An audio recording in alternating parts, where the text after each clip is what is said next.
Laws of exponent और इसकी properties, ये अभी नेक्स्ट एक्सरसाइज के अंदर हम यूज़ करने वाले हैं, एक्सरसाइज नंबर 2.4 के अंदर। तो उसकी कुछ प्रॉपर्टीज़ एक्सपोनेंट की, या इन्हें लॉज ऑफ एक्सपोनेंट भी बोलते हैं और प्रॉपर्टीज़ ऑफ एक्सपोनेंट भी बोलते हैं।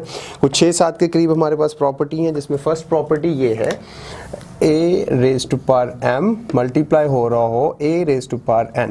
अब इसके अंदर है क्या, ये a और ये a, इसको हम बोलते हैं बेस। इसको क्या चीज़ बोलते हैं, बेस। जब भी हम ये पढ़ेंगे अभी पूरे लेक्चर के अंदर या आगे भी कभी भी, तो हम इसको बेस के नाम से यूज़ करेंगे। तो ये बेस होगा और ये इसका एक्सपोनेंट होगा। और एक्सपोनेंट, या फिर आप इससे वाकिफ हो, इसे पावर कहते हो, पावर और डिग्री और स्ट्रेंथ या फिर एक्सपोनेंट। तो इसको बेस बोलेंगे और ये जो ऊपर होगा इसका ये पावर होगा, या फिर इसको एक्सपोनेंट बोलते हैं। अगर ये फर्स्ट प्रॉपर्टी है इसकी, या फर्स्ट लॉ ऑफ एक्सपोनेंट ये है कि अगर बेसिस दोनों सेम हो और वो दोनों मल्टीप्लाई हो रहे हो, दो नंबर जिनकी बेसिस सेम हो और वो एक दूसरे के साथ मल्टीप्लाई हो रहे हो, तो उनकी जो पावर्स हैं वो ऐड हो जाती हैं। अगर दो बेसिस सेम है तो उनके पावर्स जो हैं वो आपके पास मल्टीप्लाई हो ऐड हो जाएंगे, sorry, a raise to power m plus n। Just इसकी एग्जांपल एक करते हैं, जैसे आपके पास हो x रेज टू पावर 3, ये मल्टीप्लाई हो रहा हो x रेज टू पावर 5 के साथ। अब ये भी बेस x है और यहाँ पे भी बेस x है, लेकिन इनकी पावर्स डिफरेंट है। अब ये दोनों मल्टीप्लाई हो रहे हैं, तो आप इसको एक बेस के अंदर लिख सकते हैं। कैसे, अगर इनकी पावर्स को आप ऐड कर दें तो 3 + 5 which is equals to x raise to power 8। It is very simple when you have two similar bases and with different exponents and the bases are multiplied by each other, then you just have to add the powers or exponents in at the same base, just like that। आपने powers को add किया, यहाँ पे 3 + 5 = 8 और same base के ऊपर आपने लिख लिया। तो this is your first law of exponent और first property। second property है like a और इसका कोई एक्सपोनेंट है और फिर होल का एक्सपोनेंट हो, जैसे पावर ब्रैकेट के अंदर एक नंबर है आपके पास a और उसका कोई अलग से पावर दी हुई है, और फिर ब्रैकेट के बाहर एक अलग से पावर है जो होल पावर हम उसे नॉर्मली बोलते हैं। तो ये दोनों पावर सेम बेस के अंदर सिर्फ मल्टीप्लाई हो जाएंगी, m multiply bye n। Like इसकी भी एक एग्जांपल करते हैं, जैसे आपके पास हो x और इसकी पावर 3 यहाँ पे है और होल की पावर 2 है, तो ये मल्टीप्लाई होगी पावर्स इनकी 3 मल्टीप्लाई बाय 2। तो you can write it x raise to power 6। ये इसका सेकंड रूल था। एंड द थर्ड रूल है, अगर दो डिफरेंट नंबर्स डिफरेंट बेसिस के साथ, दो नंबर्स हों और वो मल्टीप्लाई हो रहे हों लेकिन वो डिफरेंट बेसिस के साथ हों और उनकी कॉमन और जॉइंट पावर हो, तो आप उनकी पावर्स अलग अलग कर सकते हैं, उनके एक्सपोनेंट्स अलग अलग कर सकते हैं। लाइक दिस, आपके पास a और b ये दो अलग अलग नंबर हैं और इनकी पावर है आपके पास m, या फिर अन्य कोई भी नंबर हो सकता है 3, 5, 7। तो you can write it a raise to power m multiplied by b raised to power m, or you can write it as well a raised to power m and b raised to power m। तो this is the property, बिल्कुल ऐसे ही है। और इसके बाद है आपके पास fourth property. ये दो नंबर्स क्या हो रहे थे, यहाँ पे मल्टीप्लाई हो रहे थे और उनकी ज्वाइंट पावर है, तो आपने इनको अलग अलग करके लिख लिया। बिल्कुल इसी तरह अगर आपके पास दो नंबर्स a और b ये दोनों डिवाइड हो रहे हो और उनकी ज्वाइंट पावर हो, दोनों की होल पावर हो, लाइक m, तो you can write it as well a raised to power m over b raised to power m। So this is your fourth property, I guess. Yes, this one third and this one your fourth property. Let me change the marker। Next one is the fifth property. ये है, अगर आपके पास दो numbers हैं और उनकी अलग अलग पावर्स है, जैसे ये हो, ये फिफ्थ में से फिफ्थ प्रॉपर्टी होगी। अगर इस तरह से दो नंबर दिए हुए हैं और उनकी पावर जो हैं वो डिफरेंट हो लेकिन उनकी बेसिस सेम हो, लाइक आपके पास a raise to power m और then a raise to power n। ये दो नंबर्स, इनकी बेसिस अगर आप देखें तो a और a दोनों की बेसिस सेम है लेकिन पावर डिफरेंट है और ये डिवाइड हो रहे हैं, तो आप इसे लिख सकते हो a raise to power m minus n। जब ये ऊपर जाएगा सेम बेस के ऊपर तो ये पावर नेगेटिव हो जाएगी, या फिर आप इसे लिख सकते हो a n माइनस m। जब ये 1 over, sorry this will be 1 over reciprocal के अंदर, आप अगर इसको नीचे लेके आते हैं तो 1 रह जाएगा ऊपर और ये पावर नीचे आके माइनस हो जाएगी। इसका मतलब ये हुआ जब भी कोई आप नंबर ऊपर से न्यूमिनेटर से डिनोमिनेटर के अंदर कन्वर्ट करेंगे तो उनकी जो डिग्री है, उनकी जो पावर है, उनका जो एक्सपोनेंट है, उसका साइन चेंज हो जाएगा। जैसे अभी हमने यहाँ पे किया, हमने डिनोमिनेटर को रेसिप्रोकल में लेके गए तो इसकी डिग्री जो है वो नेगेटिव में चले गई, m-n हो गया। और अगर इसको आप नीचे लेके आ रहे हैं इस बेस के ऊपर तो न्यूमिनेटर का जो डिग्री है, पावर है, वो आके नेगेटिव हो गई, just like this. This is the fifth and sixth property is,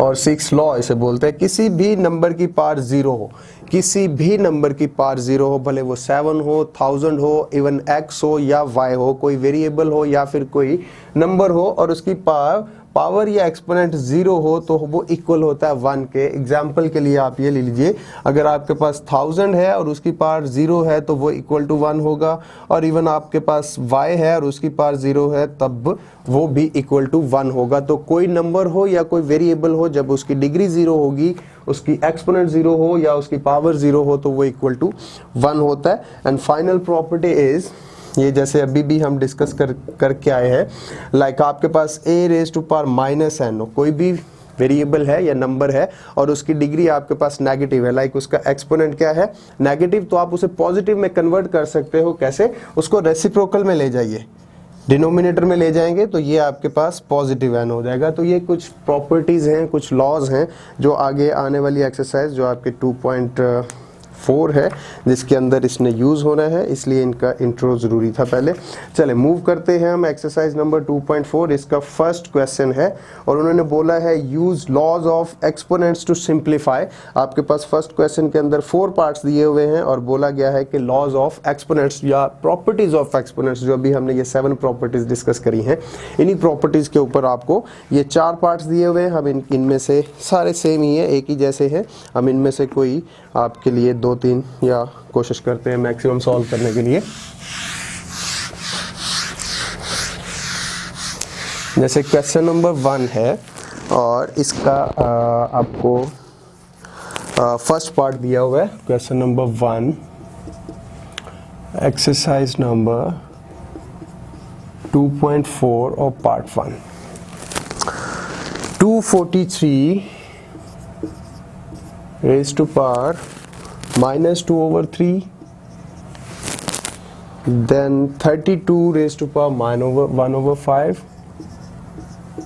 -1/5 whole divided by 196 radical में है 196 और इसकी पावर है -1।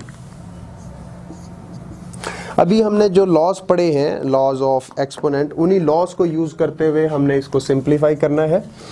तो सबसे पहले आप क्या कीजिए, 243 का अगर आप पावर देखते हैं तो आपको नेगेटिव नजर आ रही है, और फिर इसी तरह 32 की भी डिग्री देखते हैं या एक्सपोनेंट देखते हैं तो वो भी नेगेटिव है, और यहाँ पे 196 की पावर भी देखते हैं तो वो भी नेगेटिव है। तो पहले हमें इनकी पावर्स और इनके एक्सपोनेंट्स को पॉजिटिव कन्वर्ट करना है, पॉजिटिव में कन्वर्ट करना है।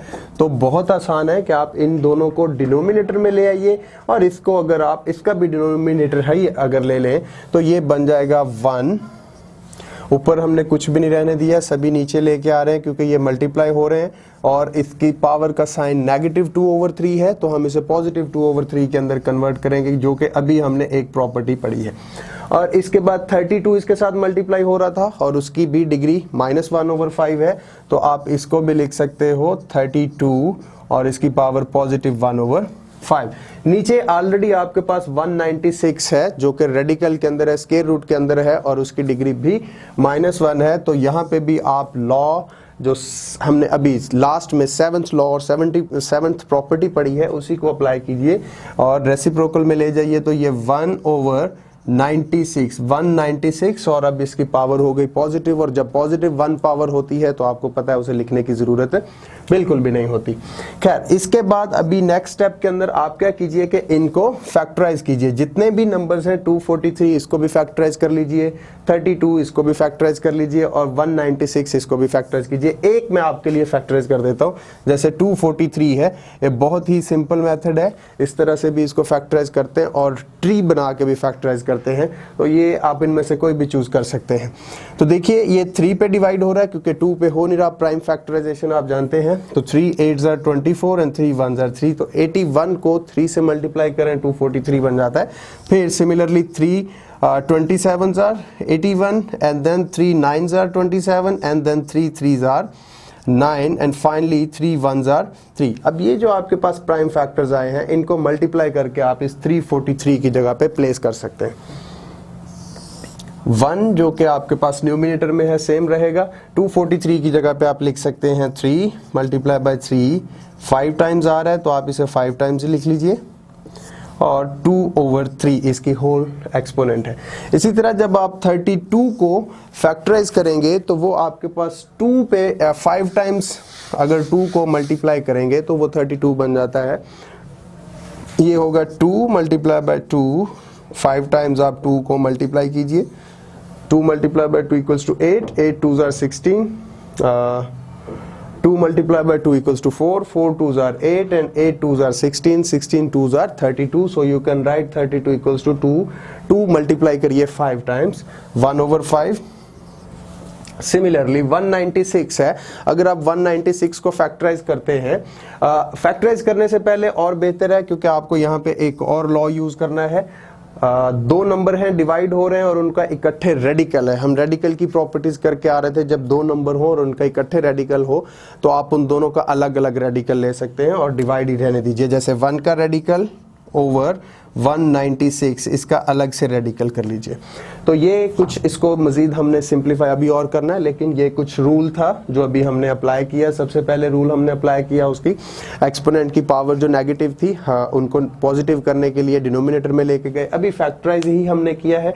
फैक्टराइज करने के बाद आप बेहतर जानते हैं कि 3 टाइम्स, ये 5 टाइम्स अगर 3 आ रहा है तो आप इसको लिख सकते हो 3 times 3 raised to power 3 multiply by 3 raised to power 2। क्यों? क्योंकि ये रूल है एक्सपोनेंट का कि अगर 2 सेम नंबर सेम बेसिस के साथ मल्टीप्लाई हो रहे हो तो उनकी पावर्स ऐड हो जाती हैं, बिल्कुल उसी तरह। अदरवाइज ये यहाँ तक लीजिए तो 3 टाइम्स आ रहा है, मैंने इसको 3 raised to power 3 लिखा और फिर 3 2 टाइम्स आ रहा है, इसको पावर 3 raised to power 2 लिख लिया।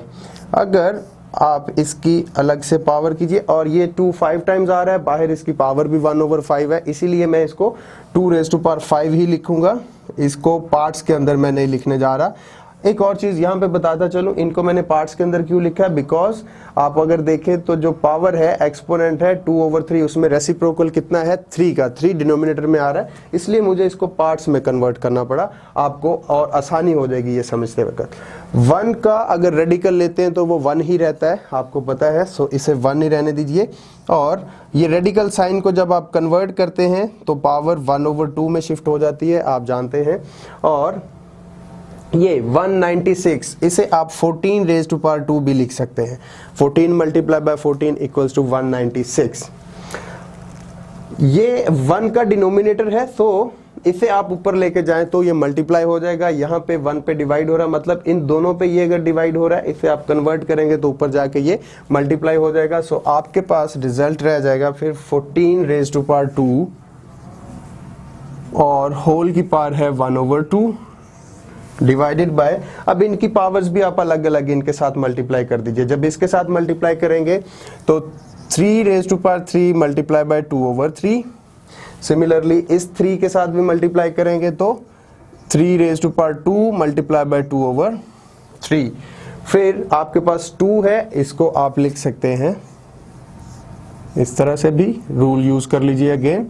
और नेक्स्ट है आपके पास 2 raised to power 5, sorry, this one is the 1/5 misprint, 2 raised to power 5 multiplied by 1/5, so this is the more simplified form of this question. अभी इसको मजीद अगर आप सिंप्लीफाई कीजिए तो देखिए इस 2 से ये 2 कैंसिल आउट हो रहा है because these 2 are reciprocal of each other. Similarly ये 3 इस 3 से कैंसिल आउट हो जाएगा। तो अब यहाँ पे अगर आप ऊपर देखिए नोमिनेटर के अंदर तो आपको 14 रेज़ टू पावर 1 नजर आ रहा है। सो आप लिख सकते हैं 14 रेज़ टू पावर 1। और यहाँ पे अगर देखिए तो 3 रेज़ टू पावर 2 बिकॉज 3 से कैंसिल आउट हो गया। 3 raise to power 2 multiply by 3 raise to power, ये कैंसिल नहीं हो सकते। यहाँ पे 2 है, यहाँ पे 3 है, तो ये दोनों एक दूसरे से ऊपर 4, 2 से 2 मल्टीप्लाई होकर 4 हो जाएगा और डिनोमिनेटर के अंदर आपके पास अगेन 3 ही रह जाएगा।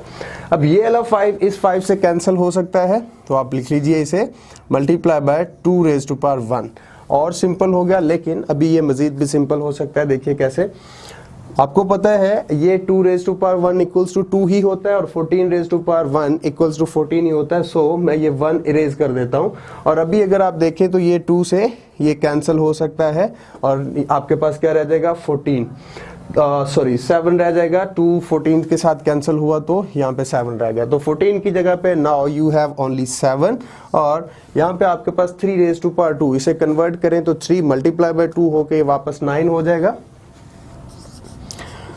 अब यहां से एक चीज थोड़ी सी कंसेप्चुअल है, अगर आप समझे तो ये 3 रेज़ टू पावर 4/3 है। आप इसको कन्वर्ट करके लिख सकते हैं। मैं आपके लिए यहां पे सॉल्व करता हूं। 3 रेज़ टू पावर 4/3 है, आप वो 4/3।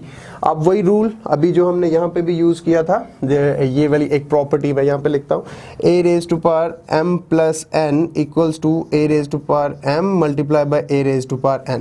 ये वाला रूल आप अप्लाई कीजिए तो m प्लस n ये अभी 2 फॉर्म के अंदर है। आप इसे लिख सकते हैं 3/3 multiply by 3 raise to power 1/3। देखिए इन दोनों पावर्स को, दोनों की बेस सेम है, 3 रहा। जब आप इन पावर्स को ऐड करेंगे, एलसीएम लेंगे तो अगेन आपके पास 4/3 ही बच जाएगा। सो आप 3 रेज़ टू पावर 4/3 को टाइप कर सकते हो यहाँ पे 3 raise to power 3/3 multiply by 3 raise to power 1/3। So it would be very easy afterward to solve the question. 9 ये सेम रहा और हम इसकी जगह पे लिखने जा रहे हैं 3 raise to power 3/3 multiply by 3 raise to power 1/3 और यहाँ पे आपके पास 1 रह गया था जो लिखने की अब जरूरत नहीं रही।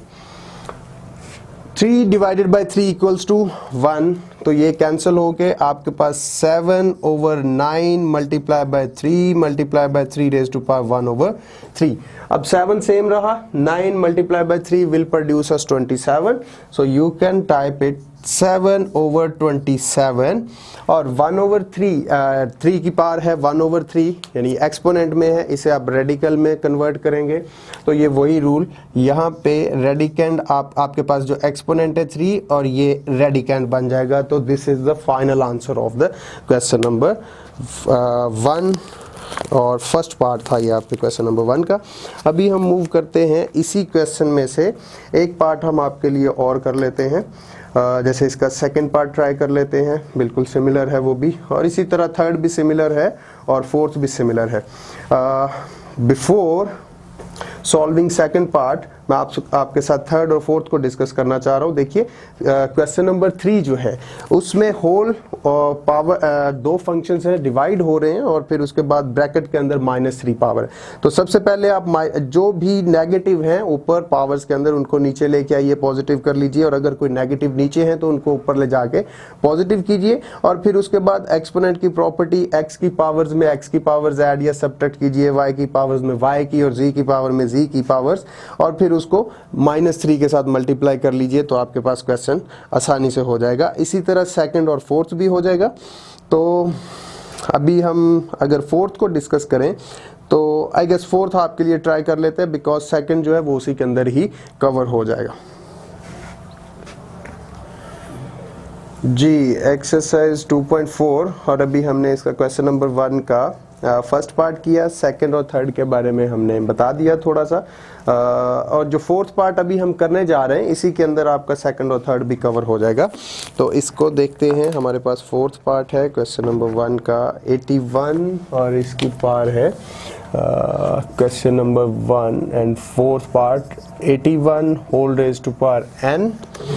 देन ये मल्टीप्लाई हो रहा है 3 से जिसकी पावर 5 है -3 और इसकी पावर है 4n -1 और ये मल्टीप्लाई हो रहा है 243 से और ये सब कुछ ही डिवाइड हो रहा है 9 रेज़ टू पावर 2n और ये मल्टीप्लाई हो रहा है नीचे 3 रेज़ टू पावर, हाँ जी 3 raise to power 3 I guess, yes okay. अभी सबसे पहले आपको पता है कि हमें इसी के अंदर सारे रूल्स यूज़ करने हैं, लॉज ऑफ एक्सपोनेंट, और एक्सपोनेंट के लॉज यूज़ करने के लिए हमें इनको फैक्टराइज करने की ज़रूरत पड़ती है। 81 को फैक्टराइज करेंगे, आपके लिए एक सॉल्व करते हैं। जैसे 81 को अगर आप फैक्टराइज करेंगे तो 3 पे ये डिवाइड हो रहा है, तो 3 27s are 81, then 3 9s are 27, then 3 3s are 9 and then finally 3 1s are 3। तो these 3 multiplied by 3 multiplied by 3 ये इसके सारे चारों जो 4 टाइम्स आ रहा है 3 ये इसके फैक्टर्स कंसीडर होते हैं। So you can write 3 raise to power 4 here in place of 81, so this would become 3 raise to power 4 और जो इसकी होल पावर है सेम रहेगा। मल्टीप्लाई हो रहा है ये 3 रेज़ टू पावर 5 से minus 3 raise to power 4 minus n, ये सेम रहेगा और ये मल्टीप्लाई हो रहा है 243 से। अगर आप 243 को फैक्टराइज करते हैं तो 243 फैक्टराइज जब होगा तो वो 5 टाइम्स मल्टीप्लाई होगा। बिल्कुल ऐसे ही है जैसे आप यहाँ पे 243 रखें और इसे 3 पे डिवाइड करेंगे तो 81 आएगा। नाउ 5 टाइम्स 3 अपीयर हो रहा है, 3 multiply by 3 multiply by 3 multiply by 3 multiply by 3, so you can count here 3 is appearing here 3 times, so you can write 3 raised to power 5 in place of 243 multiplied by 3 raised to power 5। अभी हम इसमें actually कर क्या रहे हैं, सारे जितनी भी बेसिस हैं या जितने भी नंबर्स हैं अलग अलग, हम उन सारों को ऐसे फैक्टराइज कर रहे हैं कि उनकी बेस सेम हो जाए, बेस 3 हो जाए। जैसे अभी यहाँ पे देखिए इसके भी बेस 3 है, यहाँ पे भी और यहाँ पे भी। सो हमें 9 को भी बिल्कुल उसी तरह कन्वर्ट करना है और ये आपको पता है 3 raise to power 2 equals to 9 और इसकी होल पावर है 2n, मल्टीप्लाई हो रहा है 3 रेज़ टू पावर 3 से। अब ये आप जान चुके हैं by following the laws of exponent के जब दो बेसिस सेम हो तो आप उनकी पावर्स को, और वो मल्टीप्लाई हो रहे हो तो आप उनकी पावर्स को ऐड कर देते हैं। तो 3 रेज़ टू पावर 4n हो जाएगा, पहले तो ये मल्टीप्लाई करेंगे तो 4n multiply by 3 raise to power 5 और इसी तरह इनको भी मैं सेम ही लिखा रहने देता हूँ 3 raise to power 4n minus 1 multiply by 3 raise to power 5 और ये होल डिवाइड हो रहा है। इस 2 को अगर आप मल्टीप्लाई करते हैं 2n से तो 3 की पावर बन जाएगा 4n और ये मल्टीप्लाई हो रहा है 3 रेज़ टू पावर 3 से। अभी आप देखिए ये दो नंबर्स मल्टीप्लाई हो रहे हैं और दोनों की बेसिस 3 है तो ये पावर्स ऐड हो जाएंगी। ये दो नंबर्स मल्टीप्लाई हो रहे हैं, दोनों की बेसिस सेम है, ये भी ऐड हो जाएंगी जी। तो हमने सारे बेसिस 3 में कन्वर्ट करने के बाद अभी हम रूल फॉलो करेंगे जब दो बेसिस सेम हैं और उनकी पावर्स को ऐड करने का। तो देखिए यहाँ पे 3 इन दोनों की बेसिस सेम है, मल्टीप्लाई भी हो रहे हैं तो 4 and 5 में ऐड हो जाएगा और आपके पास जो नेक्स्ट बन जाएगी टर्म वो बन जाएगा 3 raise to power 4n plus 5, minus का साइन है इसके बाद और यहाँ पे 3 raise to power 4n minus 1 है, 4n माइनस 1 और इसके अंदर 5 को हम ऐड करते हैं और ये डिवाइड हो रहा है। अभी यहाँ नीचे भी दोनों की बेसिस सेम है, 3 रेज़ टू पावर 4n और 3 है तो यहाँ पे भी आपके पास 4n प्लस 3 आ जाएगा। अभी देखिए आपके पास ऊपर 4n प्लस 5 है और फिर इसको सॉल्व करें, let we solve it first. 4n plus 5 minus 3 raise to power 4n plus 4 और नीचे है 3 raise to power 4n plus 3। अब देखिए ऊपर से कोई चीज़ कॉमन आ रही हो और ऐसी चीज़ जो ये नीचे वाली टर्म से हमारी कैंसिल आउट हो जाए। नीचे हमें 3 raise to power 4n plus 3 अगर ऊपर से किसी तरह कॉमन आ रहा हो तो हमें वो चाहिए। तो यस बिल्कुल आ रहा है, हम इसको ऐसे भी तो लिख सकते हैं 3 raise to power 4n plus 3 multiply by 3 raise to power 2। अभी वापस अगर आप इनको ऐड सेम पावर्स हैं, सॉरी बेसिस सेम है 3 और इनको अगर आप मल्टीप्लाई हो रहे हैं और इनकी पावर्स को ऐड करोगे तो 3 raise to power 4n plus 3 plus 2, जब 2 ऐड होगा तो वापस यही बन जाएगा। सो इसकी जगह पे आप ऐसे भी लिख सकते हैं और ये आपके पास बन जाएगा minus 3 raise to power 4n plus 3 multiply by 3 raise to power 1। अब भी अगर आप इनको भी बेसिस सेम होने की वजह से अगर पावर्स को आप ऐड करते हो तो ये भी वापस 3 raise to power 4n plus 4 बन जाएगा और नीचे तो आपके पास ऑलरेडी यही है 3 raise to power 4n plus 3। अब अगर आप देखें तो ऊपर और नीचे आपके पास एक चीज कॉमन आ रही है 3 raise to power 4n plus 3, वो आप कॉमन ले लीजिए। 3 raise to power 4n plus 3 अगर आप यहां से कॉमन ले लेते हैं इस फर्स्ट टर्म में से तो आपके पास पीछे जस्ट ये रह जाएगा 3 रेज टू पावर 2 और minus 3 raise to power 1 which is equals to 1 और नीचे रह गया 3 raise to power 4n plus 3। अब ये चीज ऊपर से कॉमन ले ली है और ये इसके ऊपर डिवाइड हो रही है, सो ये दोनों एक दूसरे के साथ कैंसिल हो सकते हैं बिकॉज ये दोनों ही सेम है, तो ये तो कट आउट हो जाएंगे। पीछे आपके पास फैक्टर बच जाएगा 3 रेज टू पावर 2 माइनस 3, अब 3 की power 2 which is equal to 9, 9 minus 3 raise to power 1 है वो 3 ही रहेगा और 9 में से अगर आप 3 को माइनस करते हैं तो फाइनली आपके पास आंसर रह जाएगा 9 minus 3 which is equals to 6। So this is the answer of this question. तो इसी तरह हमारा ये क्वेश्चन नंबर 1 जो है वो हुआ कंप्लीट एक्सरसाइज नंबर 2.4 का।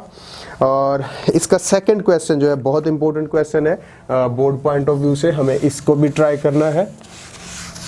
क्वेश्चन नंबर 2 और यहाँ पे आपको एक वेरिएबल दिया हुआ है x और उसकी अलग अलग पावर्स दी हुई हैं, पहले तो इंडेक्स के अंदर और फिर उसके बाद एक्सपोनेंट के ऊपर अलग से, जैसे x raise to power a over x raise to power b, x raise to power b और होल की पावर है a प्लस b और ये मल्टीप्लाई हो रहा है x raise to power b over x raise to power c और whole की पावर है b प्लस c। सिमिलरली फिर मल्टीप्लाई हो रहा है x raise to power c over x raise to power a और पावर है c plus a। Let we tell it b plus c ही है और c a बिल्कुल, और हमें इसे प्रूव करना है इक्वल्स टू 1। तो let we consider the left hand side और देखते हैं उसको सॉल्व करने के बाद रिजल्ट हमारा 1 आता है या नहीं। तो सबसे पहले आप ब्रैकेट्स के अंदर वो रूल यूज कीजिए, जैसे दोनों की बेस सेम है, इसको अगर पावर 1 के ऊपर आप लेके जाएंगे, एक बेस के ऊपर करेंगे तो ये पावर ऊपर जाके माइनस हो जाएगी a माइनस b और ये मल्टीप्लाई हो रहा है a प्लस b से, इसकी होल की पावर है a प्लस b। फिर मल्टीप्लाई हो रहा है इसी तरह x raise to power b और ये ऊपर जाएगा तो x और इसकी पावर जाके यहाँ से माइनस हो जाएगी। सिमिलरली ये मल्टीप्लाई हो रहा है तो आप इसको भी इक्वली वैलिड है लिख सकते हैं c माइनस a और होल की पावर है c प्लस a। ये हमने लेफ्ट हैंड साइड को कंसीडर करके उसका एक स्टेप सॉल्व किया। नाउ आप देखिए कि इस x की पावर जो a माइनस b है और होल की पावर a प्लस b है, ये a माइनस b मल्टीप्लाई होगा a प्लस b से, तो आप लिख सकते हैं x raise to power a minus b multiply by a plus b। Similarly ये मल्टीप्लाई हो रहा है x raise to power b minus c और ये पावर भी मल्टीप्लाई हो जाएगी, हमने यहाँ पे लिखना भूल गए, b प्लस c से, और ये मल्टीप्लाई हो रहा है x raise to power c minus a और मल्टीप्लाई हो रहा है c प्लस a से। अब ये रूल है, आपके लिए मैं एक सॉल्व कर देता हूँ। a माइनस b को जब आप मल्टीप्लाई करेंगे a प्लस b से, तो मल्टीप्लाई करने का रूल है a पहले a से मल्टीप्लाई होगा a स्क्वायर हो जाएगा, फिर a b से मल्टीप्लाई होगा तो प्लस a b हो जाएगा। सिमिलरली माइनस b a से मल्टीप्लाई होगा तो माइनस a b हो जाएगा और फिर माइनस b प्लस b से मल्टीप्लाई होगा तो माइनस b स्क्वायर। अभी देखिए positive a b negative a b से कैंसिल हो जाएगा तो आपके पास रिजल्ट रह जाएगा a square minus b square. तो आप इसकी जगह पे लिख सकते हैं x equals to a square minus b square multiply by, equally valid है अगर आप यहाँ पे लिखोगे x raise to power b square minus c square और यहाँ पे है आपके पास x raise to power c square minus a square. तो इसके बाद आप देखिए बेसिस सेम है, x और ये मल्टीप्लाई हो रहे हैं, तो इनकी पावर्स को हम ऐड कर सकते हैं। और जैसे ही आप इनकी पावर्स ऐड करते हो तो ये हो जाएगा a square minus B square, ये पावर ऐड होगी तो positive b square, minus C square, ये पावर ऐड होगी तो पॉजिटिव c स्क्वायर और माइनस a स्क्वायर। अभी आप देखिए a स्क्वायर का यहाँ पे पॉजिटिव साइन है, ये will be cancel out, sorry this will cancel out by a square minus. Similarly, minus b square will be cancelled out by this positive b square, and minus c square will be cancelled out by this positive c square. And finally, you have x raised to power 0, because in exponent there is nothing, all the values are cancelled out by each other because of they are additive inverse of each other. So x की value आपके पास 0 रह गया, x की power 0 रह गई। और ये हमने 6th रूल पढ़ा था एक्सपोनेंट का कि अगर किसी भी वेरिएबल या किसी भी नंबर की अगर डिग्री आपके पास 0 रह जाती है तो वो इक्वल किसके होता है, 1 के। So answer is 1। तो यही तो हमें प्रूव करना था, which is equals to right hand side. So this is all about question number 2। बहुत एंटरटेनिंग भी था और बहुत आसान भी, इंपॉर्टेंट भी है। थर्ड क्वेश्चन है सिंप्लीफाई द फॉलोइंग। इसी तरह 5 आपको कोई 4 के करीब इसमें भी पार्ट्स दिए हुए हैं, बिल्कुल वैसे जैसे आपने क्वेश्चन नंबर 1 के कुछ पार्ट्स दिए होते हैं, ये बिल्कुल वैसे ही है। आप इनको ट्राई कीजिए, अगर किसी के अंदर प्रॉब्लम हो तो आप ज़रूर हमें कमेंट कीजिए। लेकिन इनमें से हम एक क्वेश्चन आपके लिए ज़रूर करने वाले हैं, जैसे वो 5 raise to power 2 raise to power 3 divided by 5 2 raise to power 3। या फिर इसका जो 4th पार्ट है वो, बिकॉज फर्स्ट सेकंड दोनों सेम ही है। आप पहले मैं आपको थोड़ा सा इसके बारे में आइडिया दे देता हूँ, सो दैट जब आप ट्राई करें तो ज़्यादा आपको हो नहीं। 2 raise to power 1 over 3 is multiplying by 27 raise to power 1 over 3। 27 को फैक्टराइज कीजिएगा तो 3 रेज़ टू पावर 3 1 ओवर 3 से वो कैंसिल हो जाएगा। और फिर 60 रेज़ टू पावर 1 ओवर 2 है, तो आप इसको लिख सकते हैं 4 मल्टीप्लाई बाय 15 और 4 which is equal to 2 raise to power 2 और 15 को आप 3 मल्टीप्लाई बाय 5 कर लीजिए। और नीचे है 180 रेज़ टू पावर 1 ओवर 2, इसको आप 9 मल्टीप्लाई बाय 20 लिख सकते हैं। और 9 जो है वो 3 स्क्वायर का इक्वल होता है, और 20 को आप 2 स्क्वायर मल्टीप्लाई बाय 5 करके लिख सकते हैं। और इसी तरह 4 रेज़ टू पावर -1 ओवर 3 है, आप 2 पहले 4 को फैक्टराइज कीजिए 2 में, 2 रेज़ टू पावर 2 होगा। और इसी तरह 9 को भी फैक्टराइज कीजिए 3 रेज़ टू पावर 2, और इनको सॉल्व कीजिएगा बिल्कुल ऐसे ये वाले एक्सपोनेंट की प्रॉपर्टी सॉल्व करते हुए। सेकंड पार्ट के अंदर 216 है और उसकी पावर दी हुई है 2 ओवर 3 मल्टीप्लाई हो रहा है 25 रेज़ टू पावर 1 ओवर 2 से, और होल डिवाइड हो रहा है 0.02 रेज़ टू पावर -1 ओवर 2। तो सबसे पहले इसका जो रेडिकल साइन है उसको कन्वर्ट कीजिए होल ब्रैकेट की पावर आप 1 ओवर 2 करके, अंदर जो आपके पास एलिमेंट्स रह गए हैं तो उनको फैक्टराइज करने के बाद आप सॉल्व कीजिए, इंशाल्लाह ये भी बहुत आसानी से हो जाएगा। थर्ड क्वेश्चन है 5 और इसकी पावर 2 है और 2 की पावर 3 है और डिवाइड हो रहा है 5 स्क्वायर और इसकी पावर 3 है। थोड़ा सा टिपिकल है, ये हम जरूर करते हैं। जैसे third part question number 3 and the third part is 5 और इसकी पावर 2 की पावर 3 है, यानी exponent raise to power exponent 5 raise to power 2 and 2 raise to power 3, this is divided by 5 raise to power 2 और होल रेज टू पावर 3।